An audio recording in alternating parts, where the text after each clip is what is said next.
Story 1. I work in a hotel. We are not the richest hotel by far, but we are part of a larger chain.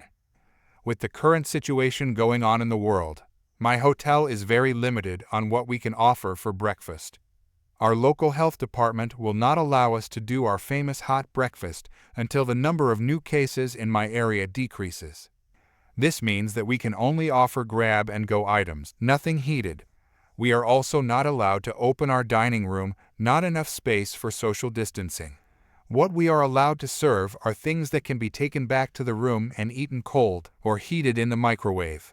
But we are not allowed to have anything that would cause people to hang out in the area. Enter Karen and her husband. Now Karen had already been a bit of a troublemaker. We are a 3-star hotel and will go out of our way to help a guest. But Karen is one of those that no matter how far out of your way you go, she still isn't satisfied. When she first checked in, she berated my front desk staff because we don't offer valet parking, mind you. None of the hotels in my chain offer valet parking at my hotel's level. Back to the main story. Now for breakfast, my hotel offers a box of items that can be grabbed and taken to the guest rooms or eaten cold in the car. In the box is a bagel, 2 hard-boiled eggs, a breakfast bar, cream cheese, and yogurt, as well as eating utensils. We have signs all over our dining area that state due to the current pandemic, we are not allowed to open the dining tables. Karen and her husband each take a box. Upon pulling out the bagel, Karen comes to my desk. Karen, you need to get me a toaster for this bagel. Me, I'm sorry, but we do not have any toasters available. Karen, then how am I supposed to eat my bagel? Me, ma'am, there are microwaves available in the guest rooms, or if you are heading out, I will be more than happy to heat it in my little microwave in my office. Karen didn't like either of those options and huffed back to the breakfast area where her husband was waiting. I figured they were leaving, and that's why he was waiting. I walked over a little bit later to clean and check to make sure there were enough boxes for all the guests when I saw Karen and her husband sitting in the dining area. Now one could assume that they didn't see the signs. However, they sat at one of the tables that had the sign on it. Me calmly, I do apologize, but per Centers for Disease Control and Prevention and local health department regulations, we are not allowed to have anyone in the dining area. Karen, there is no sign anywhere. Me pointing to the large print sign on the table. Ma'am, we have them posted on the entrance door, as well as on the tables right here. Karen, well, I'm not moving until I finish eating. Me, I'm sorry, ma'am, but you will have to.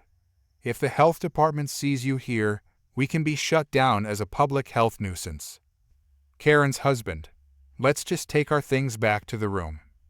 Karen, no, this little jerk is lying. There are no rules that say we can't eat here. He just doesn't want anyone here. I step off and go to the back. I come back with a printout of the Centers for Disease Control and Prevention and local health department regulations. Me, ma'am, these are the rules as outlined by the Centers for Disease Control and Prevention and the health department. As you can see, it's said right here pointing to the page. It states that eating areas must be able to accommodate social distancing to open. As this is a small dining area, it cannot accommodate social distancing. We are unable to open it. Karen goes ballistic, yelling and using strong language. I finally get tired of listening to it. Me, ma'am, if you are going to continue to yell and use inappropriate language, I'm afraid I will have to ask you to leave the property without a refund. This is when Karen says the magic words. Karen, get me your manager. I get a little glee when I hear Karen say this, as I am the assistant general manager at my hotel, and generally at breakfast time, the only employee here. Me pointing to name badge. Ma'am, I am the manager, and I'm going to have to ask you to leave the hotel. Don't worry about a receipt. It will be emailed to the email on your reservation. Karen's husband. I can't believe we are getting kicked out of another place because of your attitude. Karen's husband had to drag her out of the hotel. Story 2. So backstory for context, an entitled neighbor owned her apartment and was a part of the housing board there as an owner, but I was just renting right next door. I have a cat who was a registered service animal for anxiety and had the landlord's permission to have her there. I worked multiple split shifts in disability care and would work until 12 a.m. and leave about 6 a.m. sometimes, and would be out all day just doing different shifts. I was very quiet when I would come home, and I lived there alone and wasn't seeing anyone, so it was just me there. My cousin had just been found murdered after being missing for 30 days, and I was quite upset about this obviously, and had taken up smoking again. I would smoke just outside my back door, and it started with her just slamming her back door, and I realized that the smell was going to her door, so I went further out so it would stop annoying her. Then one day, I was putting out my washing, and this entitled neighbor started having a go about me having a cat and how she was on the board, and either I get rid of the cat or she will get me kicked out. So I told her that the landlord knows and she can do whatever she wants, but she won't succeed, and that she has 2 little yappy dogs, so she won't get very far. Then the false complaints started. The landlord called me, and apparently I was having very loud parties every night. I was actually never home as I worked mostly 7 days a week at that point from about 6 a.m. to 12 a.m. split shifts.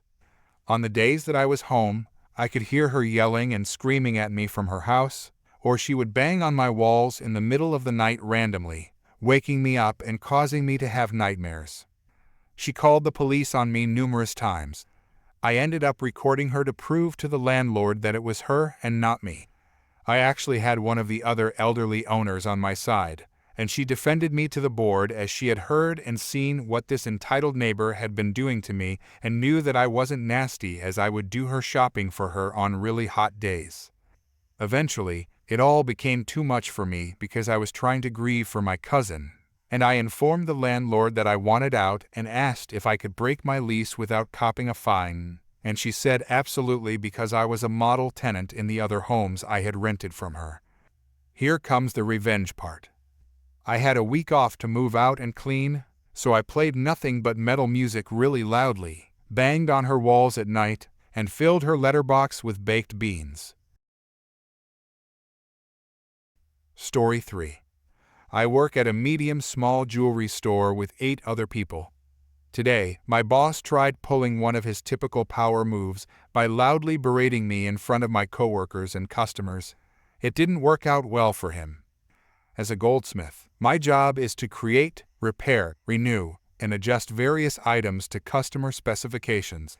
Even though I've been in the industry for about 20 years, I'll be the first to admit to my limitations. I don't know everything and I need help sometimes.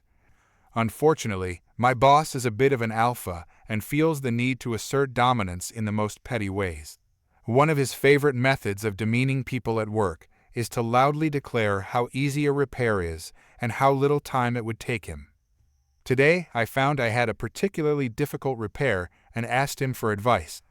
I was told to do it the way I assumed, but then my boss noticed a few coworkers were around and decided to squeeze a little posturing into his explanation. Boss. And you just reinforced the link by the clasp before running the first axle through. I know it's damaged, but it'll work just fine, and now that he sees he has an audience, I don't know why you're even asking. This job would only take me 10 minutes. 10 minutes. Now I knew I was going to be working on this bracelet for at least twice that time because it required 4 cuts, 4 solders, 4 drilled holes, 2 pins, an acid soak, filing, polishing, and an ultrasonic bath. His intention was for people to see it took me much longer than 10 minutes and assume I was slacking or inexperienced. The store was quiet when I answered. Me? Really? 10 minutes? You should do it then. I'd love to learn how to be as good as you. Boss. You should know this. I'm not going to pay to teach you what you should already know. So quiet now. Everyone's listening. Even the sales girls and customers went silent to hear the rest of the exchange. Me. Of course, I wouldn't expect you to. I'm willing to forfeit an hour of pay to learn how to do this so quickly.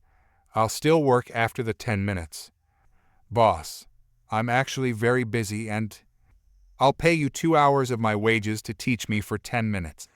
Earlier, you spent 20 minutes lecturing a coworker on the housing market in our city, so surely you can find 10 minutes to complete this repair while I watch and learn, right? The job isn't due until tomorrow. I'll stay late with everyone. We can even bring in the other goldsmiths to learn on my dime. No. I have payroll to do and, a bunch of other jobs. At this point, he's backing away, and the rest of the staff has turned their heads to hide their smiles. Just do your job. How about 3 hours of pay? No answer as he scurried off. It felt so good.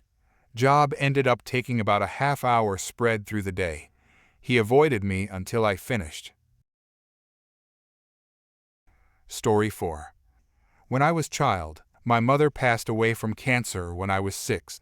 It was very tough for me because I was very close to my mother. I always spent time with her whenever I could. It was especially tough on my dad. During her diagnosis and treatment, he escaped into his work and was hardly home. When she passed, Dad fell into a deep depression and turned to drinking for almost a year until my older sister pulled him out of it and gave him a wake-up call. Our dad had always been distant and cold before my mother's passing, but after my sister talked to him, he was very involved and oddly caring to me and my little brother. He started dating again, and he dated a few different women. Dad always brought us along, and I didn't think much of it. He usually dated women with kids, so we had kids to play and hang out with. Even if it was somebody without kids, we still went out to eat and go to fun places. This continued for around a year. Eventually, my dad met the woman I came to call Satan, for reasons that fit her perfectly. Satan had kids, but they were all grown up and out of the house.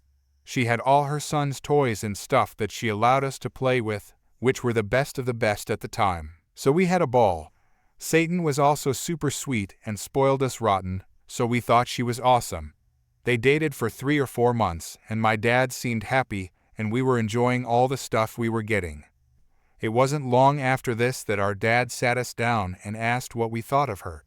We said she was awesome, and it was cool that she treated us so nice. Most of Dad's girlfriends treated like an eyesore or something. We didn't understand why he asked that until about a week later when we were told to dress up real nice, and we were at a church with a surprise shotgun wedding. It was weird, but we were kids, so what did we know? We were old enough to know this meant she was our new mom, so we thought, awesome, what could go wrong? We, especially myself, learned that everything would go wrong. Almost immediately after the wedding, Satan showed her true colors. She started treating us really badly, especially me. As the oldest, I had the biggest target on my back. Satan started accusing me of things neither I or my brother did to my dad to get me in trouble. Like breaking things we didn't break, stealing candy and food and stealing her clothes and destroying them really. What do we care about her clothes? To make it true, she'd hide food and candy wrappers in our room, and her clothes to make it look like we did these things. And we got chewed out and were severely punished and grounded.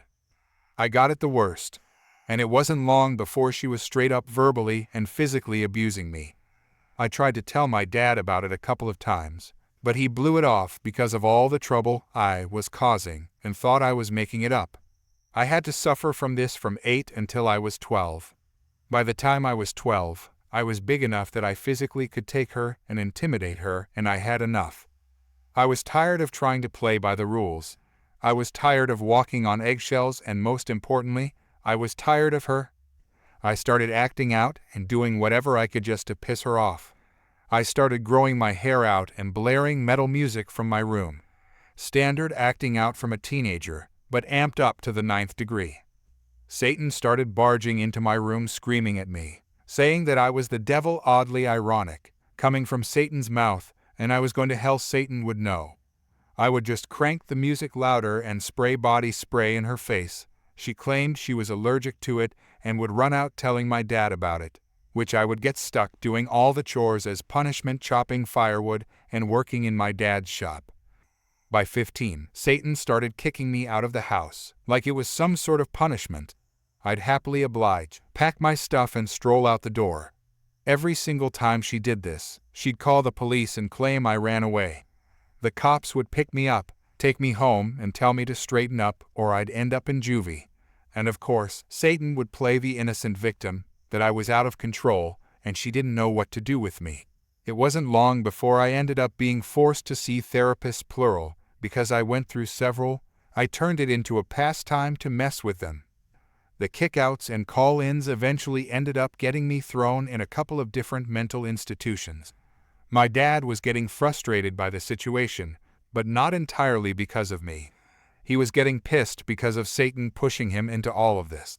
I think he was starting to see that she was really the one responsible for everything, and not the other way around. After my last institution stay, Satan was trying to pressure him into putting me on a boys' ranch at 16. Dad put his foot down and essentially told her to go screw herself. This stunned Satan, and all the attention she had put on me switched to my little brother after that. Unfortunately for her, he had no patience for it, and promptly made it evident when he nearly took her head off with a sledgehammer when she tried going off on him when he was driving posts for her stupid miniature horses in front of my dad of all people. Little bro was his golden child, and he wasn't having it. He started ignoring her, and any time she got in his face, he'd lose it. At dinner one night, Satan started getting in his face, and he just threw his plate across the room, making a huge mess. She started screaming at him to clean it up. I got up and proceeded to clean it up. Satan started screaming at me and him, telling him to clean it up, and not his little born-out wedlock kid. That word triggers me because of losing my mom, and I was seeing red. I told her to shut up and go to hell. My dad told me to stop cleaning and go to my room. He knew I was out of my mind with rage. I turned and stormed off to my room, seething. My dad had gotten up to go to the living room to watch TV. Satan was not letting him off the leash, though. She kept screaming at him. I could hear from my room and stood in the doorway watching. Dad eventually got up to go outside to smoke a cigarette to calm down. Satan claimed she was allergic to smoke, so he went outside to smoke as a courtesy. Even now, she blocked him from going anywhere. So, Dad plopped back down on the couch and started lighting up a cigarette, and she swatted it out of his mouth. He looked at her and told her, "If you won't get out of my way and let me go smoke outside, I'm going to do it right here," while pulling out another. Again, she swatted it away. My dad is a 3 strikes guy, and after 3 strikes, he'd follow through on what he promised. "You smack another cigarette out of my hands and you'll regret it." And she proceeded to taunt and mock him. He started to light up another one, and lo and behold, Satan smacked it away and proceeded to full blow slap him across the face. Dad jumped up and shoved her so hard, she bounced off the wall. She got back up and looked at him stunned. She got back up and started stomping towards him, hands slung behind him. Now I have had enough. I rushed out and grabbed her hand, stopping her dead in her tracks. "Don't you dare touch my dad again, you witch," in a way that sounded more like a growl. Dad got up and told me and my brother to pack our stuff. We were leaving. We packed and headed out. Satan was screaming at us the entire time. At some point, she called the cops and told them we had assaulted her. The police arrived and took the reports from both sides. We were told to vacate the premises, to which my dad replied, "Why do you think we were loading our stuff up when you arrived? She's been acting insane the whole night." Satan was doing no favors for herself by flailing her arms and screaming at us the entire time. The cops told her several times to stop, or they'd throw her in jail for causing a disturbance and disrupting the investigation. The cops asked for our reports and statements, and we left. We bounced around a bit for a couple of months until we found a new house to move into. During this time, Satan had filed a restraining order against us, so we couldn't get the rest of our things. Dad had filed for divorce. Satan was a big churchgoer who knew Satan loved going to church and was telling everyone we were evil and accused us of doing terrible things to her. We were treated like outcasts and criminals for months by the community. Then came the divorce court. Dad had studied legal documents and statutes for years as a hobby and had a personal friend and customer for a lawyer. He was representing for nearly no charge as a favor for all the work my dad had done for him, at near rock-bottom prices. We were coached on how to act and how to present ourselves, along with the case.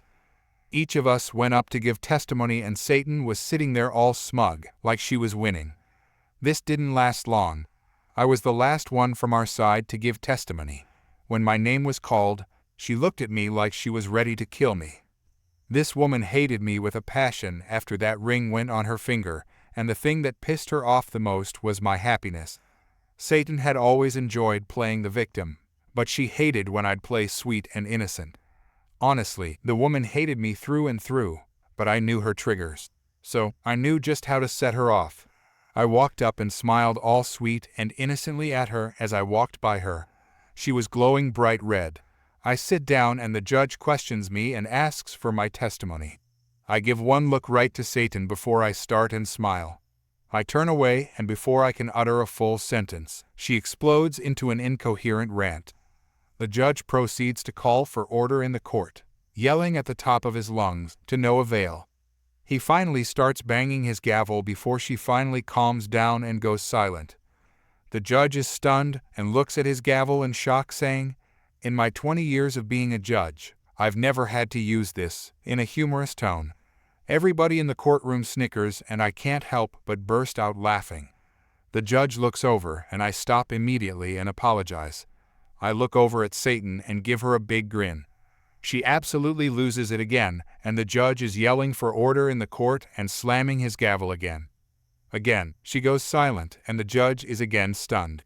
20 years I go without using this thing, and here I go using it twice in the same day, he remarks, met again with snickers from everyone but Satan in the courtroom.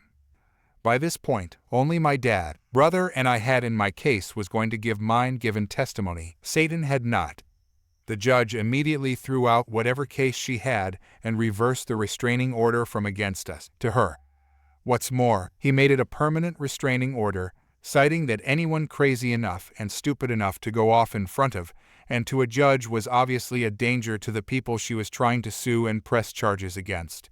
No awards were given to her, and everything would be split equally. To clarify, Satan was wanting alimony and all marital property on the basis of domestic abuse. Due to her violent outbursts and lack of concrete evidence or testimony of such vs. our calm, professional demeanor and evidence and testimony of her abuse against my brother and I, the restraining order was lifted and placed against her. And since she irrationally still wanted all marital assets, as per law when an agreement and mediation cannot be reached on the division of said assets, all assets acquired from the marriage are to be auctioned off and the proceeds split evenly. These laws vary state by state, and in our particular state, should you be found guilty of domestic abuse via husband or spouse, you can be allowed all the marital assets in alimony. There were no provisions in our particular state for wife on husband children, so that's why proceeds were split evenly.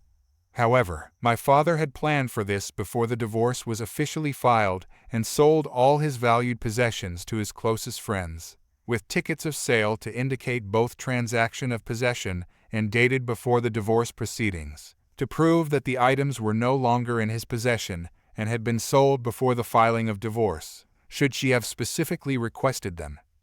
As for any essential property, that is, place of residence, business and vehicles, he placed in either my brother's or my name. As per state law, you cannot forcibly seize or deprive a minor of property essential to their well-being or development. So, essentially, Satan had to sell mostly her belongings, and my father used his half to buy back his property from his friends, whom he'd sold at ridiculously low prices for a little more than what they paid as compensation and gratitude.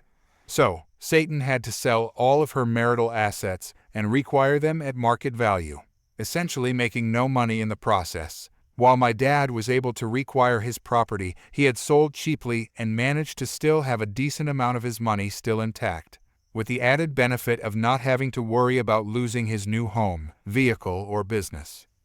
We walked out of the courtroom grinning ear to ear. We didn't have to lift a finger and Satan had dug her own grave. As we got into the car, Satan came storming out of the courtroom being escorted by 2 police officers. As we were pulling out to leave, I stuck my head out the window and flipped her off while giving her the raspberry.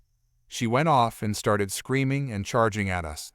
The police officers tackled her and had her in handcuffs as we pulled away, and it was glorious.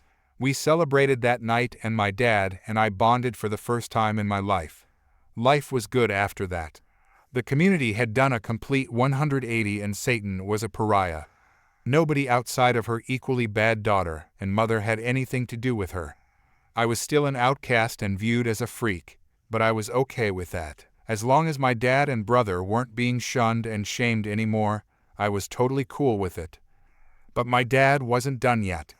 After making our lives hell for so long, my dad decided to return the favor. We lived just up the hill from Satan, and whenever she left, my dad followed. When she got to wherever she was going, he'd pull up and give her a smug look. She would get red in the face from pure rage and promptly got back in her car to leave. She couldn't go shopping or go to any appointments. She either had to get someone to get her groceries and stay overnight at her daughter's to go to her appointments, or else she'd have to cancel and go hungry. And it's not like anyone else was really welcoming and wanted to see her anyway. But it was worth it to make her life just as miserable as she made ours for so long. This went on for a couple of months before my dad started seeing someone. Her life and reputation were ruined, and she couldn't even leave the house for the thought that we'd ruin her plans. So, my dad saw fit to move on with his life. A few months later, my dad unfortunately passed away from an accidental overdose due to medical negligence. Dad has been gone for 15 years now, and I've since forgiven him for not believing us about Satan. I also appreciate that we were at least able to bond before he passed away. It was a terrible thing to experience, but at least it was the best time of my life with my dad before he went. To a revenger who is no longer with us. Story 5. Background: I have a sister. She is 2 years younger, but we look very similar. It's moderately easy to tell us apart, though, if you know us well and spend time with us. She works part-time at a major retail store and is 21. I am 23 and work as an assistant manager for a restaurant in town. So I was in the retail store getting a couple of things my sister wanted. She was sick, and due to us being fairly close, I was helping her out and planned on making her dinner. I was just looking for the chocolate she likes when one of the employees came up to me. His name is Tom, and I knew him fairly well as I came there every so often. He was friends with my sister, so she introduced us. We had a chat for a while, and he asked how Katie, my sister, was. After that, he continued working, and I kept shopping. I had just decided to put something back when I heard a "Hey, you." I looked up to see an older man looking at me. "Yes?" I asked. The man just looked annoyed and snapped. "Come here." I was just about to tell him to back off, demanding me to do something like that, when I saw an older lady standing slightly behind him. She told him not to be so rude and apologized to me. The lady was smiling as she asked me if I could reach the ketchup for her. I decided, because she had asked nicely, I would help her out, so I came over and got her a bottle. When I handed it to her, she asked if there was a bigger bottle. I told her that there wasn't, and I was sorry. As I turned around to leave, the older man goes, "Well, then go out to the back and get her a bigger bottle, you idiot. Don't just walk away." It clicked then that the guy thought I worked at the retail store. "Sorry, I can't do that as I don't work here. If you really need that bigger bottle, ask one of the employees." I answered, slightly amused by him. The lady looked like she was going to say something when the older man cut in.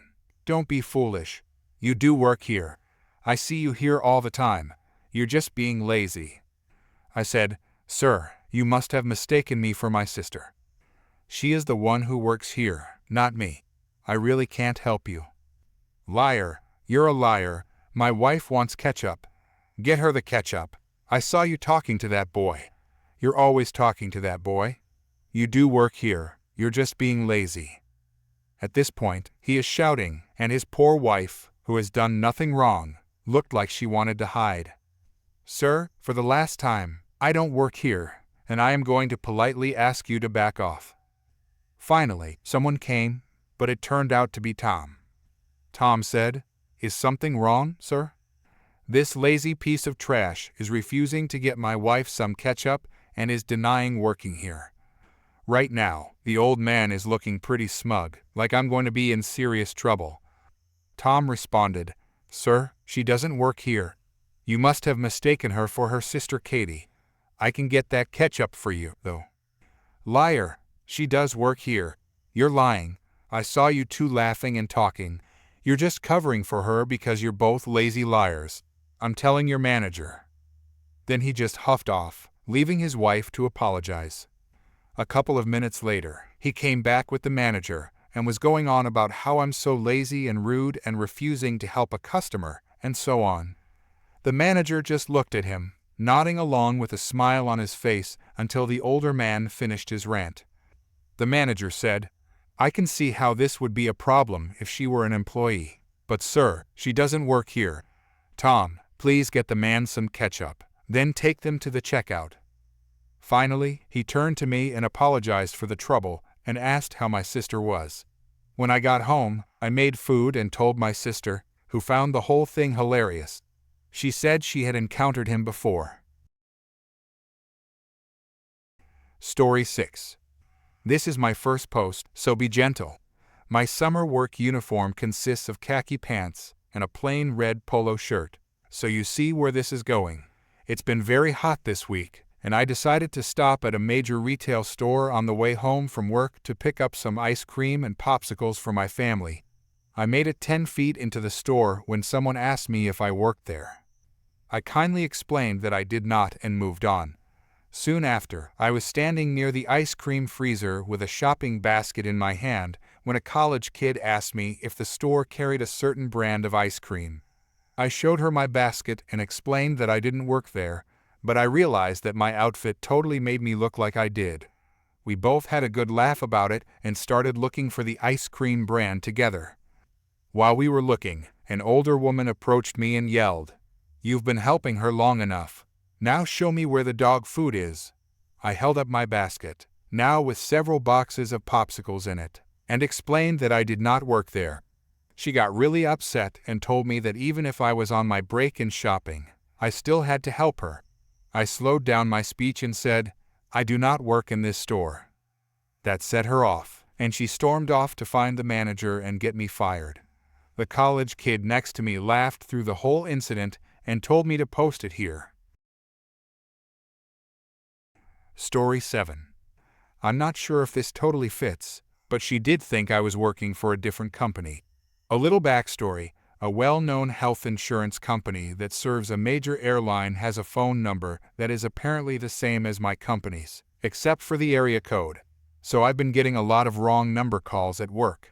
I usually just interrupt people and tell them they have the wrong number and hang up without waiting for a response. And that's that. I try to be as nice as possible. But a few times, people have called back. This story is about one of my favorite times. This story is from before I knew what the phone number differences were or what the insurance company was. The phone rings. Me. Company name. How may I help you? An angry woman. My husband is a pilot with a major airline, and I'm in the doctor's office right now. Are you looking for an insurance company? Yeah, I'm sorry, ma'am, you have the wrong number. We're not your insurance company, okay? Have a nice day. I hung up. The phone rings again. Me. Company name. How may I help you? The angry woman, clearly upset but not yelling. Since you so rudely hung up on me, do you think you could give me the correct number to call? No, I don't have the number to your insurance company.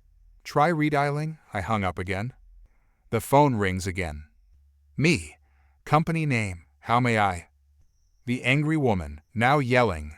How dare you hang up on me? I hung up again. The phone rings. Now I see it's her number, and I'm kind of bored, so I decided to let her go off for a minute this time, just for fun. But I let it ring a few times and then picked up. Me.